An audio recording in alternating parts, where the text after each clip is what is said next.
خیلی وقتا و در سفرهایی که به جای مختلف داشتم چیزهای جالب و جدید زیادی را تجربه کردم که نظر مرا عجیب به خودش جلب کرده. گاهی با بروشورها و کتابهایی برخورد کردم که حس کنجکاوی مرا مجبور به تهیه آن کرده تا در مورد برخی از این موضوعات مورد علاقم اطلاعات بیشتری پیدا کنم. اکنون همین احساس به من اجازه نمیدهد به سادگی از کنار مسائل بگذرم و حالا وقتی که با مقوله‌ای برخورد می‌کنم که تاکنون معلوماتی راجع به آن نداشتم، ناخودآگاه سعی می‌کنم از هر منبعی مثل اینترنت، بروشور و کتاب‌های مربوط به آن از اصل ماجرا سر در بیارم. اما در این میان از همان دوران مدرسه و بعدها هم یک چیز فکر مرا به خود مشغول کرده. بالاخره شانس آوردم و در یک کتاب قدیمی خطی از نویسنده‌ای به نام توماس مور، البته نسخه الکترونیکی آن، به مبدأ شروع این تفکر یا بهتر است بگویم رؤیای بشری دست یافتم. این کتاب در سال 1516 نوشته شده و در عین قدیمی بودن آن اما از مقوله بسیار مدرن و چیزی که مد نظر من بود برای اولین بار در این کتاب به آن اشاره شده است.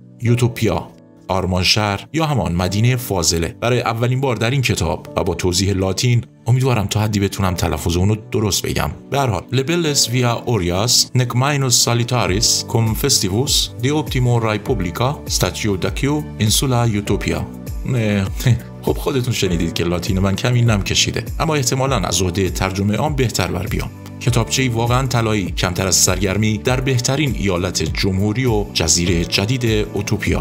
خوانندگان کتاب آرمانشهر در آن دوره به احتمال زیاد قادر به درک آن نبودند. اصل واژه اوتوپیا یونانی است و معنی آن جایی که وجود ندارد یا ناکجا آباد. در ادبیات یونان باستان اوتوپیا واژه‌ای است مرکب از او در یونانی به معنی نفی و کلمه توپوس به معنای مکان می باشد. بنابراین از لحاظ لغوی به معنای لامکان یا ناکجا آباد است. در اساس جایی که در دنیای واقعی امروزی باید گفت غیر قابل دسترس ترین مکان است. اما یک چیز مشخص است: هر چیزی که غیر ممکن و غیر قابل دسترس باشد، بشر اشتیاق زیادی برای دسترسی به آن دارد. پس با وجود انسان‌های کنجکاو و تلاش پیوسته میتوان گفت بشر یک روزی احتمالاً به آن دست خواهد یافت. خب خانم‌ها و آقایان، الان فهمیدیم که تلاش برای رسیدن به مدینه فاضله سرگذشت و پیشینه تاریخی طولانی دارد، اما نسل جدیدی از مشتاقان دستیابی به این آرمان شهر غیر قابل دسترس کلید خورده است. گروه هموساپینز دست به این شاهکار غیر ممکن زدند و همین موضوع توجه من را به خودش جلب کرد، زیرا آنها این کار را به سبکی کاملا لوکس و مدرن انجام میدهند.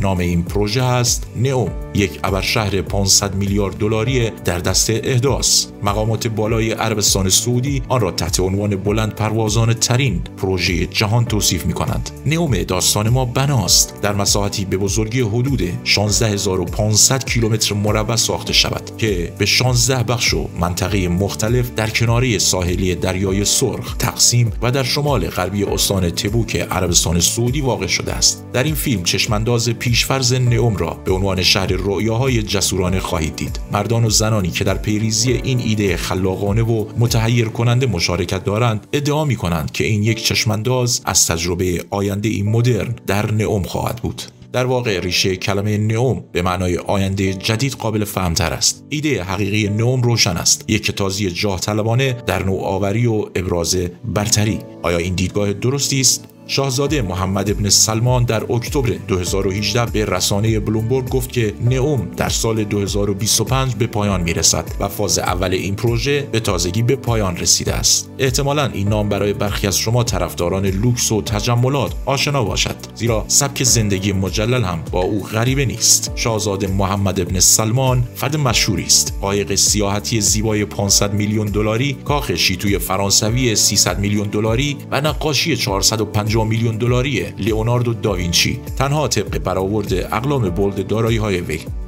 شمار طایفه ابن سلمان حدوداً 15000 نفر تخمین زده شده است که محمد ابن سلمان رئیس این قبیله و دارایی‌های وی 1.4 تریلیون دلار ارزش دارد، یا بهتر بگم 1400 میلیارد دلار. قدرت مادی ولیعهد تا جایی پیش رفته که تصمیم به خلق نئوم گرفته است. نئوم، جایی که اقامتگاه اتومبیل‌های پرنده، ربات‌های پیشخدمت و دایناسورهای مکانیکی و حتی یک ماه مصنوعی خواهد بود. در 29 ژانویه 2019 اعلام کرد که یک صندوق سرمایه‌گذاری عام با نام نئوم و سرمایه ابتدایی 500 میلیارد دلار تأسیس کرده است. هدف از ثبت همچین صندوقی کاملا مشخص است: توسعه مشارکت اقتصادی نئوم در صندوق سرمایه‌گذاری عمومی نئوم. این پروژه برنامه ریزی شده کاملا از طریق منابع انرژی طبیعی تأمین می شود. ندمی الناصر مدیر عامل شرکت سهامی نئوم است. او و تیم همراهش هدفی اساسی را دنبال می کنند. نئوم نمونه بارزی از یک شهر تمیز و ارتقا پذیر در آینده خواهد بود. نئوم بناست با تأکید بر مفهوم آینده نگری و نزدیک شدن این کشور نفتی به مقوله های محیط زیستی و انرژی های پایدار ساخته شود و مکانی که بر پایه استانداردهای جدیدی برای تعریف یک جامعه مدرن متمرکز باشد.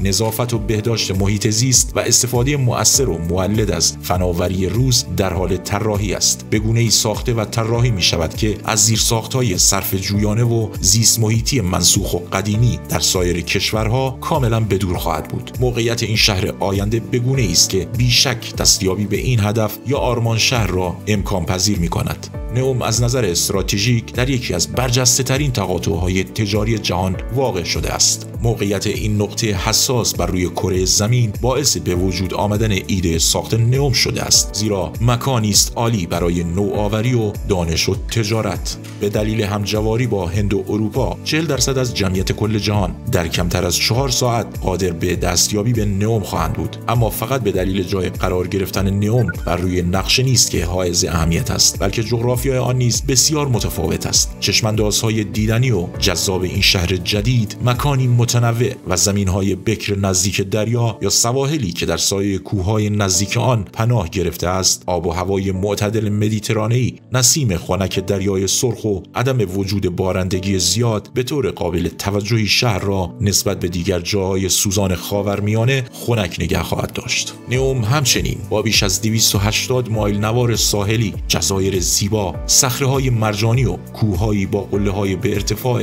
8000 فوت بالاتر از سطح دریا میزبان بی‌نظیری خواهد بود. این بدان معنی است که شما با هر گونه سلیقه و هابی مورد علاقتون در نئوم قادر خواهید بود از آن لذت ببرید. سخنگوی این پروژه بلندپروازانه در وصف آن میگوید که شما تا کنون حتی در خواب هم همچین جایی را ندیده اید. دقیقاً در زمانی که جهان پس از رنج‌های اخیر نیازمند تفکری نوین و شکوفایی جدید است، ایده نئوم بهترین گزینه خواهد بود. به عبارتی نئوم باید یک آزمایشگاه زنده و چالش عصر جدید باشد، مکانی که در آن کارآفرینی و نوآوری مسیر این امر را به سمت آینده جدید ترسیم خواهد کرد. چیزی که به حمایت و پیگیری این راه دامن میزند میلیاردها دلار سرمایه گذاری در آن است. نئوم شامل بندرها و مناطق شهری خواهد بود، شهرهای سازماندهی شده، مراکز تحقیقاتی، اماکن ورزشی و تفریحی و مقصدهای توریستی جذاب. در حال حاضر تخمین زده می شود که نئوم پذیرای ساکنینی بیش از 1 میلیون نفر خواهد بود و همینطور پیش بینی می شود که ساکنین نئوم گروهی افراد ثروتمند از نقاط مختلف جهان خواهد بود، اشخاصی که جیب‌های پرپول دارند.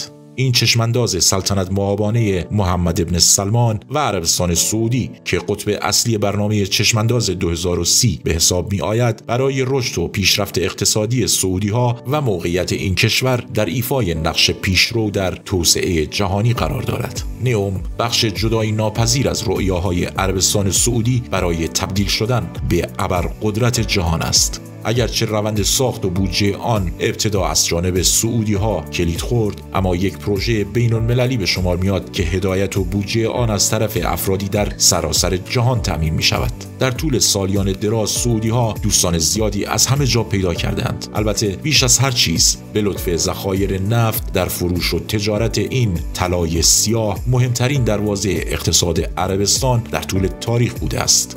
بیشتر قدرت این کشور در صحنه جهانی به دلیل فراوانی این منبع طبیعی است. سعودی آرامکو، تیتان نفتی این کشور، سودآورترین شرکت جهان، کاملا شناخته شده است. تنها در سال گذشته سعودی آرامکو بیش از 111 میلیارد دلار درآمد خالص داشته که تنها در مقایسه با اکسون موبیل پرسودترین شرکت نفتی امریکا که 20.8 میلیارد دلار سود خالص کسب کرده یا حتی اپل تنها 60 میلیارد دلار درآمد داشته. اما هیچ داستان و برنامه‌ای در این سیاره تا کنون به اندازه پروژه نئوم بحث برانگیز نبوده است. در اوایل سال 2020 اعلام شد که نئوم به عنوان یکی از شرکای اصلی و حامیان لیگ آف لیجندز در فصل تابستان بوده است. لیگ آف لیجندز یکی از پربیننده ترین اسپورت یا ورزش‌های الکترونیکی جهان به شمار میاد. همانطور که می توانید تصور کنید این مشارکت نئوم در یک معامله بزرگ بود و با یک ترفند نسبتاً زیبا این سرمایه گذاری انجام گرفت، اما زیاد دوام نیاورد. تنها چند ماه پس از عقد قرارداد، ریوت گیمز شرکت سازنده لیگ آف لیجندز شراکت و حمایت نئوم را لغو کرد. این لغو قرارداد در پی واکنش طرفداران و حتی بیشتر بازیکنان بود. اما این اعتراضهای طرفداران و اعضای لیگ آف لیجندز برای چه بود؟ خب حامی و طرفدار اصلی بازی پرطرفداری مثل دوتا تو چه کسی بود؟ بله، مشخصه، ولیعهد عربستان سعودی. این موضوع و در کنارش موضوع دیگری هم است، اینکه مقامات عربستان سعودی متهم شدند به قتل عام قبیله هواتی برای پاکسازی راه ساخت و ساز نئوم. هرچند این داستان بدون مدارک موجود به دست تاریخ سپرده شد، اما داستان مشارکت مالی عظیم هر دو گروه، نئوم و عربستان سعودی، در لیگ آف لیجندز برای کسب اعتبار جهانی بود که منجر به شکست هر دوی آنها شد. در واقع این کار آنان در اصطلاح به شستشوی ورزشی یا مافیای ورزشی شناخته شده است. مطمئناً این جدال برای نئوم گسترده‌تر و عواقب بدتری به دنبال خواهد داشت که شاید موانعی پیش روی ساخت و ساز ادامه نئوم